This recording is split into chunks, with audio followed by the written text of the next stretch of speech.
sense of intensity. Ya, gimana caranya nih Mas supaya kita menemukan rasa yang namanya sense of uh, intensity. Baik. Jadi gini, teman-teman sekalian. Untuk bisa menemukan rasa, intensity itu kan kehusyuan, kenikmatan, merasakan keindahan dalam aktivitas kita, termasuk aktivitas ibadah. Bukankah setiap aktivitas kita itu harus jadi ibadah? Benar nggak teman-teman? Jadi jangan makna ibadah itu jangan disempitkan. Ya, ibadah itu luas. Ibadah itu general term. Segala aktivitas yang memang kita niatkan untuk Allah maka itu ibadah. Termasuk kita nih meluangkan waktu 1 jam untuk ngikut Zoom, ini ibadah, teman-teman. Jadi sense of intensity itu bagaimana kita bisa merasakan kehusyuan, iya, rasa yang dalam setiap aktivitas ibadah. Nah sebetulnya untuk bisa beribadah sepenuh rasa kawan-kawan, itu prinsipnya cuma 2 kok. Cuma 2 aja. Kalau kita pengen aktivitas ibadah kita penuh rasa, ada 2 prinsipnya. Ada 2 hal yang harus kita fahami dan harus kita rasakan. Apa itu? Fahami kita itu sedang menghadap siapa. Dan yang kedua, fahami, sadari kita itu sedang melakukan apa. 2 ini aja. Coba diulang. Sedang menghadap siapa dan sedang melakukan apa. Kalau kita bisa menghayati, merenungi, menyadari 2 hal ini kawan-kawan, kita akan ketemu tuh yang namanya sense of intensity.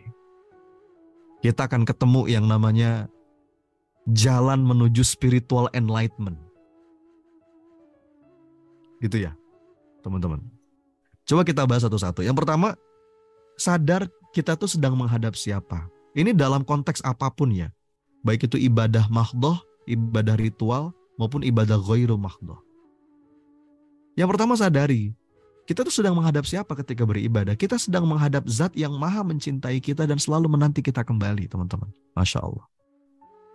Masih ingat kemarin, pekan lalu, bahasan kita tentang spiritual awareness?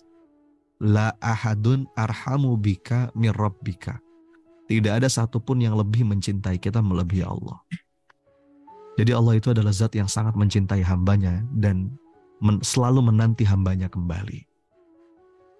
Bahkan dalam sebuah hadis, ya hadis qudsi, ini riwayat Imam Al-Bukhari dan Imam Muslim. Inna rahmati taghlibu ghadab. Sesungguhnya kata Allah, rahmatku itu mengalahkan murkaku. Jadi kalau kita lagi sholat misalkan, atau kita lagi tilawah, kita lagi iktikaf, kita lagi apapun aktivitas ibadah, kita lagi kerja, sadari betul kita sedang mempersembahkan suatu amal untuk zat yang maha mencintai kita dan selalu menanti kita kembali. Ada panggilan mesra dari Allah di Quran surat Az-Zumar. Ayo balik. Ya, jangan putus asa dari rahmatnya Allah. Jadi memaknai ini saja, ketemu tuh yang namanya intensity, ketemu tuh yang namanya kehusyuan, ketemu tuh yang namanya nikmatnya ibadah. Benar nggak teman-teman? Itu. Kemudian apalagi? Sadari kita sedang menghadap siapa? Kita sedang menghadap zat yang maha tahu segala isi hati. Ya. Wallahu alimun bidzatis sudur. Allah itu maha mengetahui setiap lintasan hati, bahkan tanpa kita ungkapkan sekalipun. Jadi ketika kita ngadep Allah itu, apalagi dalam sholat atau dalam ibadah yang lain, itu zat yang sedang kita tuju adalah zat yang paling ngertiin kita. Wa huwas sami'ul alim. Zat yang selalu mau dengerin kita dan yang paling ngertiin kita. Coba teman-teman direnungi ya. Kalau kita sadar tentang hal ini, apa nggak nikmat tuh ibadah kita? Ya, kita kan bawaannya pengen difahami sama orang kan. Ah, kamu nggak ngertiin aku sih. Males ah. Kecenderungan kita kan pengen difahami sama orang. Kita tuh kalau dalam hubungan dengan orang lain, kepengennya difahami tanpa mau memahami lebih dulu kadang-kadang. Padahal harusnya kita memahami dulu baru kita difahami. Kan gitu kaidahnya. Nah, dalam konteks hubungan kita dengan Allah, Allah tuh zat yang paling ngertiin kita, yang paling paham tentang kita, teman-teman. Dialah tempat mengadu, dialah tempat mencurahkan segala isi hati.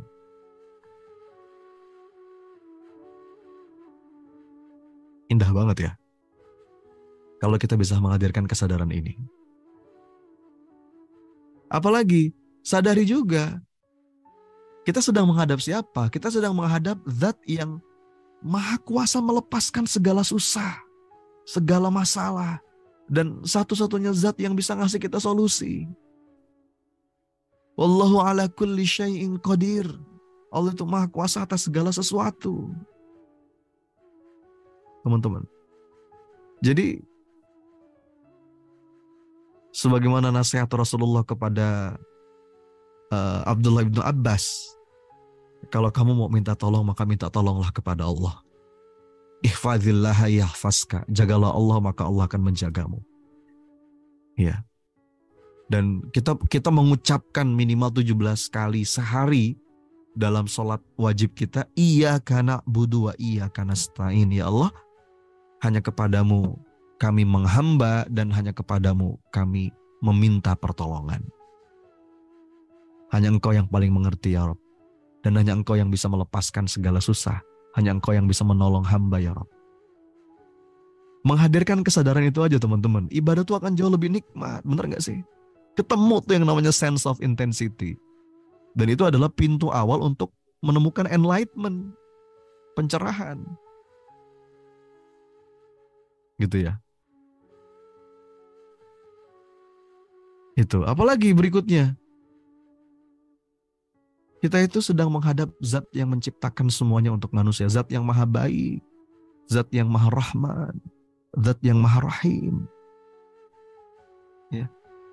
Yang udah ngasih banyak anugerah dan karunia untuk kita. Coba direnungi kawan-kawan. Kalau yang kita bangun kesadaran seperti ini, ketemu yang namanya sepenuh rasa dalam ibadah. Berikutnya, sadari kita sedang melakukan apa. Bahwa dalam ibadah-ibadah kita, apapun bentuk ibadahnya, itu adalah sebagai persembahan, pengabdian, dan munajat mesra kita kepada Rob yang Maha Cinta. Ya, nah ini dibahas nih ya dalam kelas MRS biasanya sama para trainer. Tapi memang ini kaidah-kaidah penting kalau kita pengen menemukan yang namanya sense of intensity. Rasa yang begitu dalam di setiap aktivitas kehidupan. Ya, sadari juga bahwa kita itu dalam sholat, dalam doa, itu sedang mengadukan segala resah dan masalah. Bagaimana Rasulullah ngajarin kalau kita sedang kedatangan satu masalah, maka sholatlah. Mengadulah kepada Allah dalam urusan sekecil apapun. Nah, ini kan cara pandang ya kawan-kawan. Begitu cara pandang kita benar, maka yang hadir juga adalah rasa yang full energy, sense of intensity. Sadari dengan ibadah itu adalah upaya kita untuk berdekat-dekat. Berdekat-dekat untuk bersyukur, berdekat-dekat untuk bermunajat, berdekat-dekat untuk meminta. Jadi dua itu aja kuncinya. Kalau kita pengen membuka pintu sense of intensity. Dan itu pintu gerbang awal dalam perjalanan kita menuju spiritual enlightenment. Kita sedang menghadap siapa dan kita sedang melakukan apa.